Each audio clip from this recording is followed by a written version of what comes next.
Hidup ini begitu rumit. Kadang kita merasa hidup kita penuh dengan masalah. Padahal sejatinya semua orang memiliki masalah dalam kehidupannya. Kita semua memiliki orang tua yang kita cintai dan kita patuhi.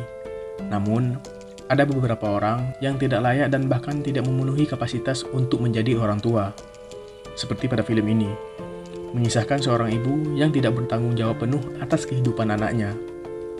Dia seorang pengangguran, tidak ingin mencari kerja, dan bahkan sibuk bermain judi. Bagaimana kisahnya? Mari kita saksikan.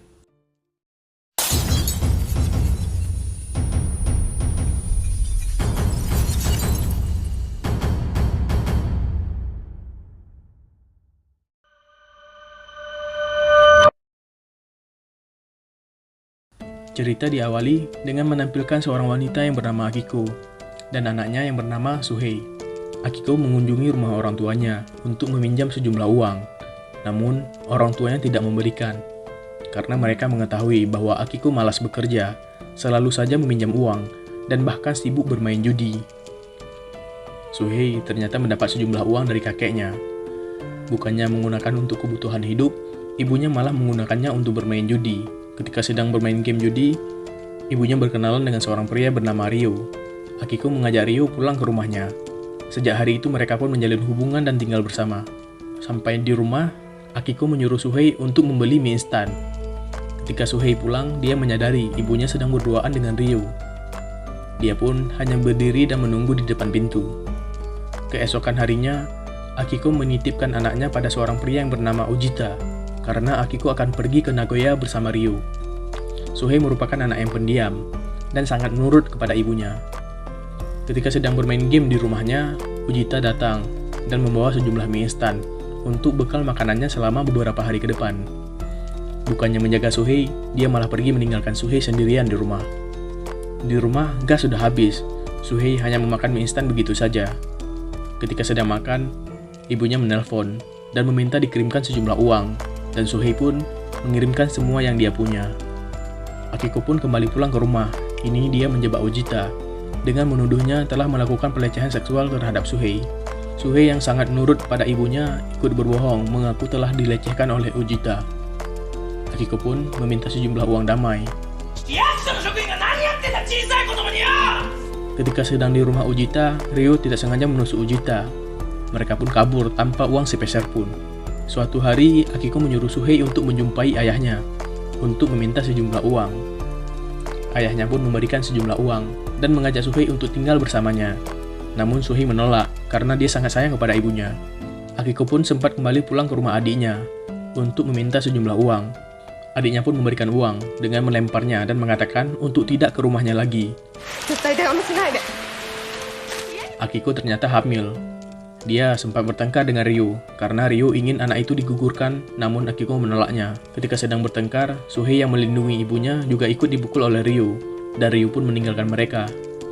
Akiko sempat kembali ke rumah ibunya lagi dengan menyuruh Suhei untuk meminta lagi sejumlah uang, namun masih tetap tidak diberikan, dan ibu Akiko pun sangat muak dengan kelakuan anaknya.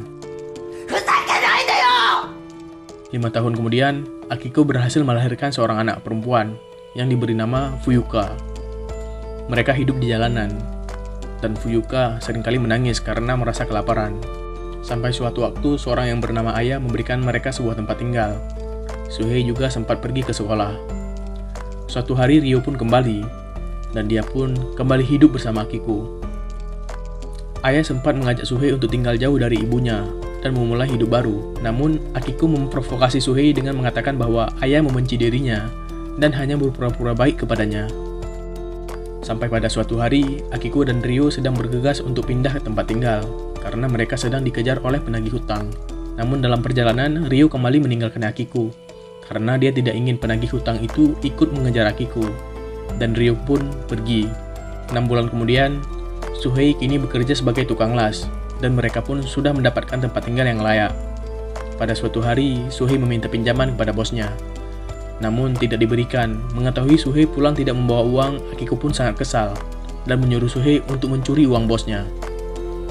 Ketika sedang mencuri, Suhei ketahuan oleh bosnya dan dia pun dipukul dan diseret pulang ke rumahnya.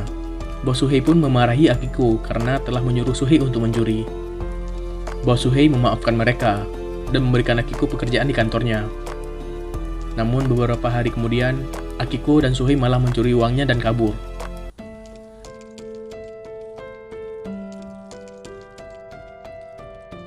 Mereka kembali hidup di jalanan. Suatu hari, Akiko menyuruh Suhei untuk membunuh ibunya agar dia bisa mendapatkan uang warisan. Dan Suhei pun menurutinya. Suhei pergi ke rumah neneknya dan membunuh mereka.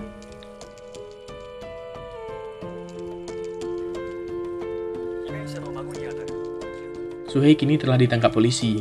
Ketika sedang diinterogasi, mereka menanyakan apakah ibunya yang menyuruh untuk melakukan pembunuhan itu.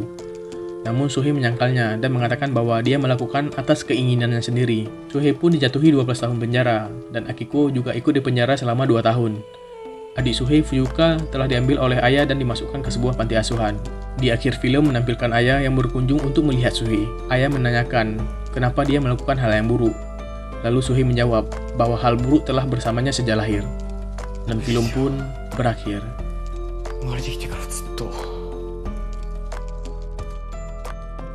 Hidup ini memanglah sulit. Ketika kita mensyukurinya, semuanya akan terasa indah dan mudah untuk dijalani. Jika hal-hal baik belum berpihak kepada kita, janganlah berputus asa, dan tetaplah terus berusaha meskipun membutuhkan waktu yang cukup lama. Sekian dari saya, terima kasih sudah menonton dan sampai jumpa di film berikutnya.